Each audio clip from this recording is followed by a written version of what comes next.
And welcome to Untethered with Jen Liss, the podcast that's here to help you break free, be you, and unleash your inner brilliance. I'm your host, Jen, and in this episode, we're going to talk about the connection of breathwork and spirituality. Let's dive in.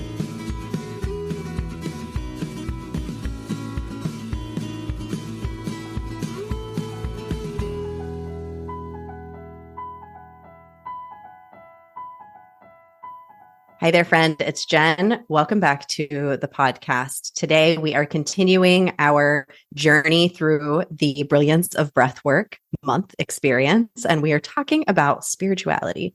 Now, this is something that I myself have been exploring in the past few years. I felt my own spiritual awakening, my calling back to my purpose, and really embracing this idea of myself as a healer, as somebody who actually is spiritual after I had left and decided that I wasn't spiritual at all, and coming home and finding my own spirituality. And I speak about that a lot on the podcast with my coaching clients in all aspects.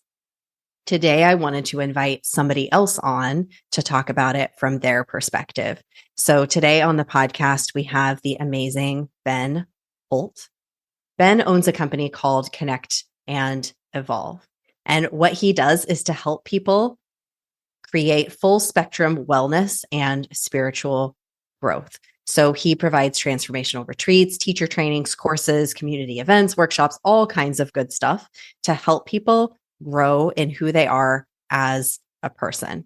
And one of the things that Ben is personally passionate about is helping facilitators to grow in their own embodiment and in their business so that they can be using their gifts in the world in a way that is helping to heal not just themselves, but also the world. He is incredibly generous and came on the podcast to share his incredible knowledge and journey. And I hope that you learn something about breathwork. I hope you have a thought for yourself about your own spirituality and just opening up the door of curiosity and what it might mean for you to be a spiritual being having a human experience. So everybody, welcome to the podcast, Ben Holt. Hi, Ben. Yeah, thanks for having me on, Jen. It's a pleasure to be here. Yeah. So can I ask you, how did you, and even just a short story version of how you got to be the person who you are? So now you teach people to become breath workers. You're obviously very passionate about helping people build businesses. Why this? Why is this the thing that you're focused on? Yeah, so it'll have to be a nutshell version for sure because it's many years in the making, of course. But originally, I was working with plant medicine, and that's really what created the transformation for me that really set me on a new trajectory. Before that, I was in sales. I had recently graduated from school, and then I was in sales for a startup, and I was pulling doors of restaurants, going in, and they actually called me the assassin, right? Because I was such a good closer. I was great at persuasion, but I was feeling really incomplete and unfulfilled because I was putting that energy in the wrong direction. I was doing something that wasn't genuinely giving back to the world, and I knew it. Even at a young age, I knew that I wasn't fulfilling a certain purpose, a certain destiny that was within me, and I was craving that. I was seeking it. I was seeking it out, but not knowing where to look at all whatsoever, right? Because in 2016, 2017, we didn't have what we have today. This great awakening that's taken place that gives you access to so many different trainings and teachers and amazing leaders. We didn't have that back then. At least I didn't have any concept of that being a reality at all whatsoever. So I had to go through kind of the school of hard knocks and go through trial and error my entire journey leading me up to here.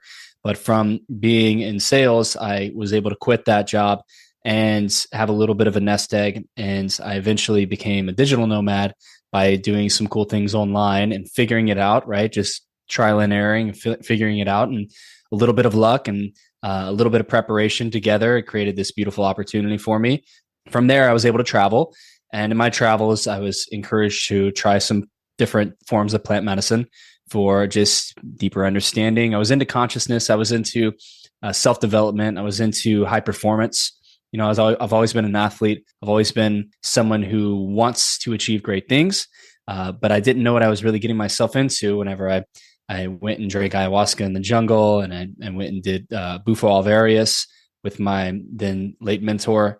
And these plants and this medicine, these psychedelic medicines, really shifted my perspective in a very radical way. And it's done this for so many people, millions of people. It's been a really powerful renaissance in the West. And it happened really powerfully for me. And this journey, I'll keep this short, but the journey of working with plant medicine after having my own personal experiences, I felt called to serve, which is very scary. And so I went back and learned with the person who served me, and then was traveling with my mentors, serving people different plant medicines, and seeing that there was a big need for preparation and integration of these experiences. There was a lot of fragmentation. People honestly weren't regulated to the point where they needed to be before the experience. And I just felt like this was off, and I was still learning. So I was just rolling with it. But eventually I left that community and I went to Asia for a little over a year or so on a pilgrimage to learn different holistic healing practices in order to integrate them into the preparation and integration of the plant medicine experience in a retreat setting. And so I went and I did exactly that. I went and learned a lot of different healing practices in Nepal and Bali and India and Thailand, and eventually put together a workshop, an experience that I facilitated in Bali for a little while, and then came back to the United States, partnered with a buddy, started hosting retreats. And breathwork was the primary modality that I found out east that was the most effective. It was the most versatile. It was the most efficient and practical. And all I cared about was what worked the fastest and the most efficiently. And so breathwork was the one. And when I came back, I really focused on breathwork. We did the plant medicine and breathwork retreats for a while. And then I ended up getting a transmission, let go of the medicine, focus on the breath. The breath is the medicine. So from there, I began focusing more on just embodiment retreats. And we did a bunch of retreats. And eventually somebody asked me to teach them my facilitation protocol, if you will, like how I'm facilitating breathwork, because I had to go to a bunch of different trainings to learn a bunch of different techniques in order to bundle them into what I call the 3 pillars, in order to share them in a way where no matter what somebody is dealing with or going through in their health and well-being, there is a breathwork practice for them. It's not a one-size-fits-all model. There are many different techniques that you can work with. And with the 3 pillars, we can look at it as a foundation for if somebody is stressed, if somebody is anxious, if somebody is overwhelmed, if somebody is breathing high in the chest, then they need some type of regulating, relaxing technique, right? If somebody is low energy, if somebody has low libido, if somebody has low stamina, if they're an athlete that hasn't reached the level of performance that they want to reach, if you have somebody that has even autoimmune disease, inflammation, lethargy, then they're going to need something that's more activating or energizing as the breathwork technique. And then if you have somebody who has trauma and stuck energy in the body and really needs a powerful reset and needs a somatic experience, right? Then you have to have a breathwork practice that supports the resolving of trauma, right? And supports the releasing of that energy. So these 3 pillars really allow for people to be able to create facilitators to create transformation, no matter what setting they're in, and no matter who they're facilitating to and for. So I taught one person that. They were like, this is amazing. So eventually 2, 3, 4, 5. And then eventually we have over 100 students worldwide, and we're educating about 150 to 200 students per year and certifying them. We're accredited by many different organizations. And now the training has developed into what's called a high impact healer training, which is all the different breathwork techniques combined with building out your offers. So figuring out exactly who you want to work with and how we're offering those people, those perfect avatars, as we call them, the most high impact offer that we possibly can, the thing that's really going to create the positive and lasting transformation through our retreats and coaching programs. And then the cherry on top, which is the conscious business systems. And these conscious business systems are so important, right?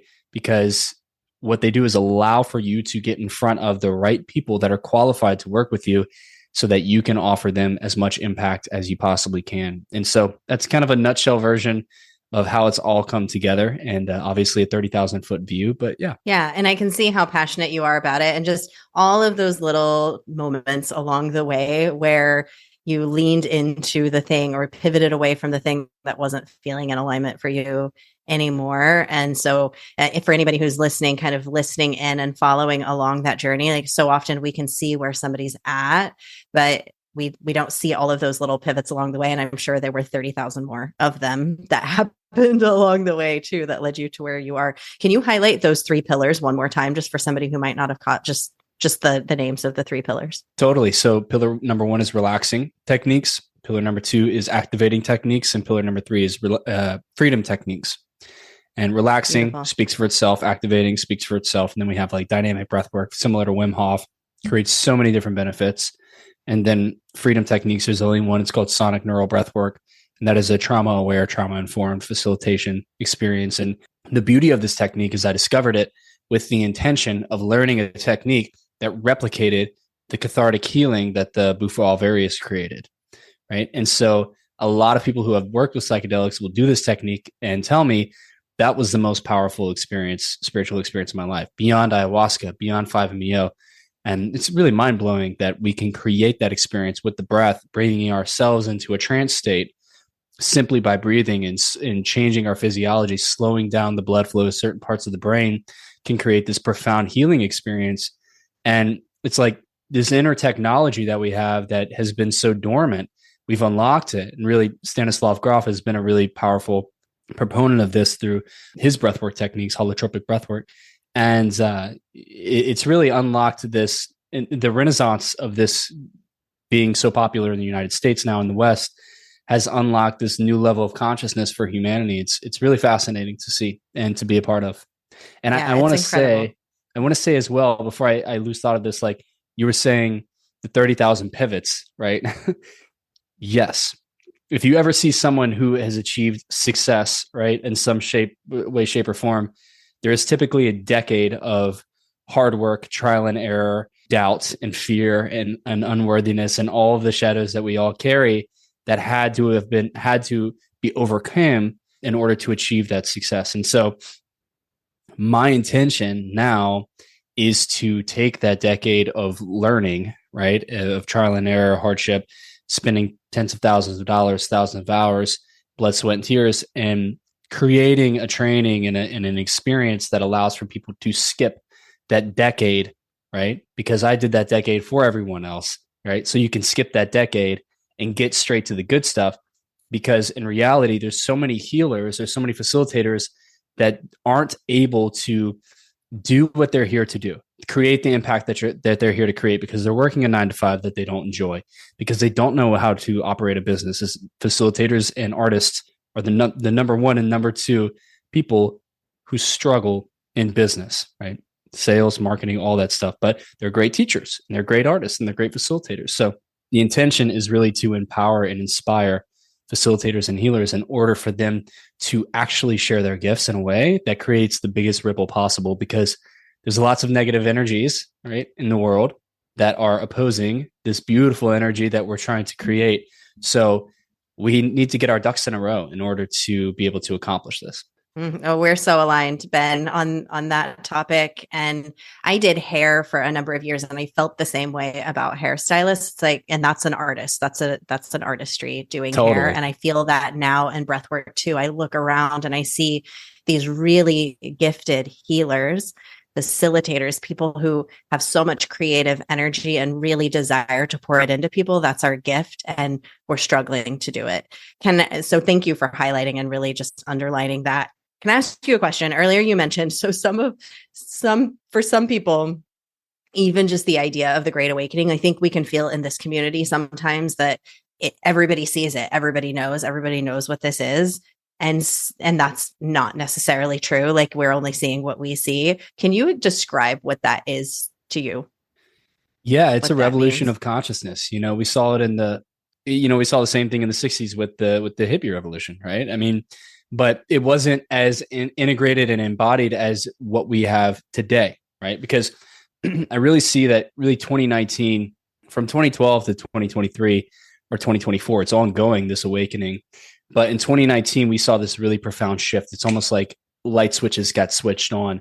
And a lot of people who I prefer to believe that there's a lot of people that came back to Earth essentially on assignment. If you believe in reincarnation, then you will understand what I'm saying. If not, no harm.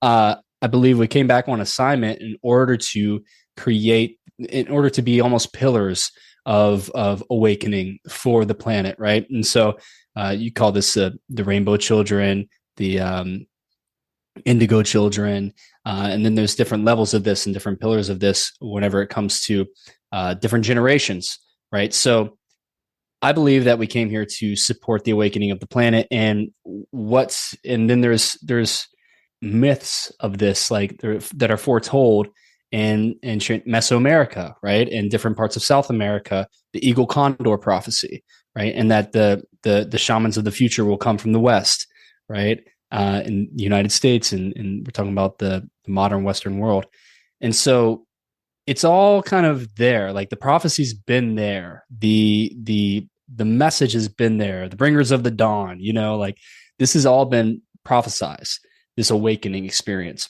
and now we're just living through it. And essentially you have the plant medicine, the renaissance of psychedelics, and which was extremely powerful, and it kind of awakened people to also pursue these different holistic modalities and healing practices.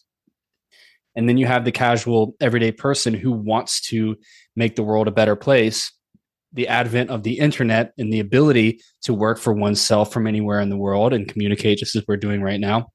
It all works together in harmony in a way with where you have technology, nature's technology with plant medicine, and then, the consciousness of a human being and how it's shaped and changed and formed based on those two things and many other factors in culture. But I think primarily those two things have created this new form of consciousness that was never there before.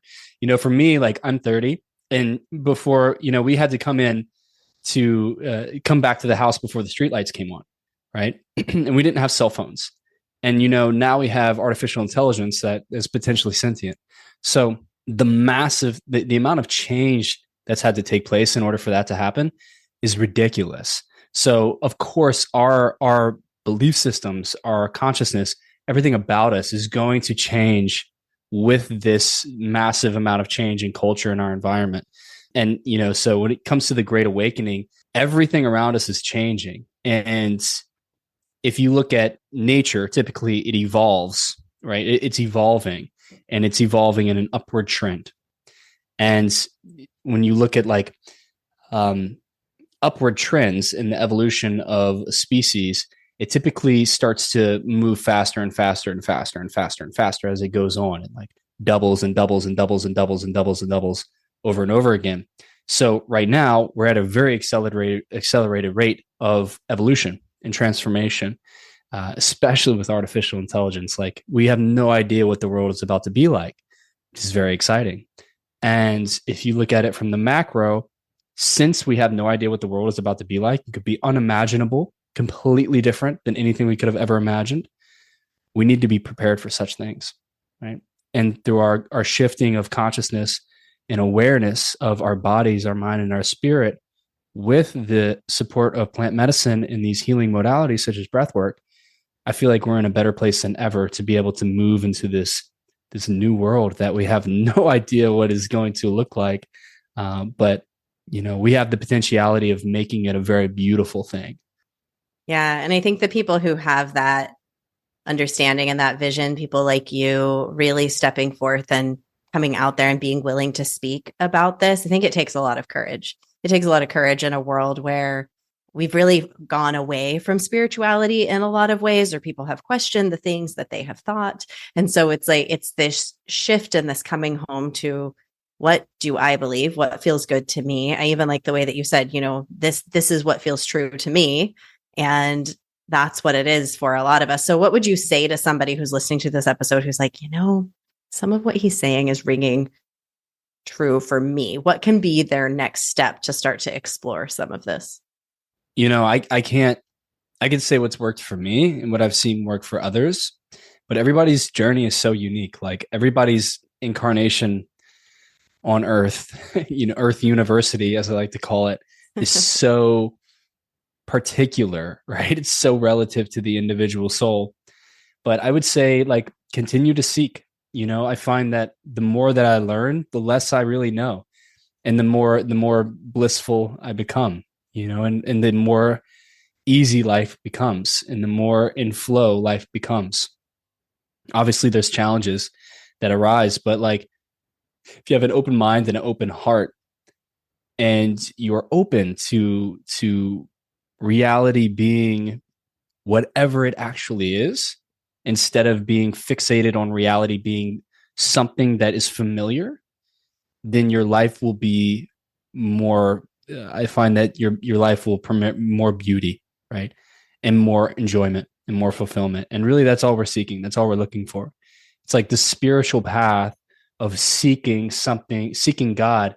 Really, excuse me, you can experience God within yourself, right? You can do sonic neural breath work and experience God. And I can give you 5-MeO DMT. You experience God in 10 seconds, right? So the ability to experience this spiritual epitome, this spiritual pinnacle, has never been more accessible. What we need to do with it is to embody it, to learn from each spiritual experience. So my recommendation is go seek spiritual experiences. Go to the darkness retreat, go to the Vipassana retreat, go to the breathwork retreat, go to the plant medicine whenever you feel called and everything is aligned there. Go do breathwork, practice yoga, practice meditation. Seek these experiences that will allow for you to understand yourself in a more powerful and more open way, because we're framed by our experiences, right? We're completely constructed by what our parents told us, what the school systems told us, what everyone has told us, and to believe our job, etc. And then you do mushrooms or ayahuasca one time and everything's flipped on its head. You're like, oh shit, none of that's real, right? So the faster you can get there, the faster you can get to what is real, because everyone is so different and everyone has something else that's different that's real for them. What's real for you is not necessarily what's real for me. But if you shed the layers of conditioning and programming that have been pushed onto you as real, then you can more quickly get to what is real for you. And then when people find what's real for them genuinely, then that's whenever people come together, in community and in real community, not just community that if you look at organized religion, nothing wrong with religion besides the fact that it's not open to interpretation. It's usually very rigid, right? And if you have people that are kind of under a ruling thumb of rigidity, what happens? You have suppression, and then you have sin, which is a Latin term for missing the mark, right? So find what's real for you by releasing the layers of conditioning that have been pushed onto you as real. And then you can get to the good stuff more quickly. I'm all about getting there more quickly, right? Love it. Yeah. Me too. I'm very impatient. So you're speaking to my Get there heart fast. We don't have, who knows what the life is going to be like. Let's enjoy it right now for everyone. Ain't nobody got time for that. So when I'm hearing you say, be curious and untether, which is what we talk about on this podcast. Exactly. Untethered Soul is one of my favorite books. I think it's a really game-changing book. I'm sure it's inspired you quite a bit. I named this podcast this before I had heard of it. I have a wild story, Ben, that I'll tell you sometime. People on the podcast have heard it, but I named the podcast this before. Somehow I had never heard of that book, which is like, that doesn't even make sense, but it makes perfect sense. It's part of your journey. Final question that I ask every person who comes on the podcast. Where do you see the magic in the world, Ben? Oh man. I have to just relay back to what I just said. I think the true magic in the world, it's everywhere, but you have to be willing to open your eyes and see it. You have to be willing to let go of everything that you've been told, let go of everything that you've been conditioned to believe, in order to find yourself, in order to find what God really means to you, in order to find your unique truth. Until you surrender and let go of all that stuff, you can't really find the magic. The magic will just you'll be able to touch it in just little tiny bits. But whenever you let go and you really begin this discovery of yourself, that's whenever the magic starts to be everywhere all at once, and you are just living in it. And so that's where the magic is for me. That willingness to see it. Nobody has ever said that. I've heard everywhere, because there's so many magical people who've come on this podcast who see things differently, but that willingness, that's so special. Thank you for sharing that. And thanks for coming on the podcast. Where can people connect with you in the best way? Yeah, let's connect on Instagram. My name is Connect and Evolve at Connect and Evolve. Very easy. I post a lot of stuff on there, tons of free value. I'm all about being value driven. And then I have two websites. You can go to connectandevolve.com or you can go to awakenbreath.org. And for anyone who's wanting to expand into their full capacity as a healer and a teacher and a facilitator, I invite you to come check out our high impact healer program. It is designed for people who really want to create massive amounts of impact in the world with breath work and other healing modalities. So all are welcome. Thanks so much, Ben. Thank you. I appreciate it. I hope you enjoyed this podcast with Ben and gained something for yourself. One of the things that he said, it was so funny as it came out of his mouth.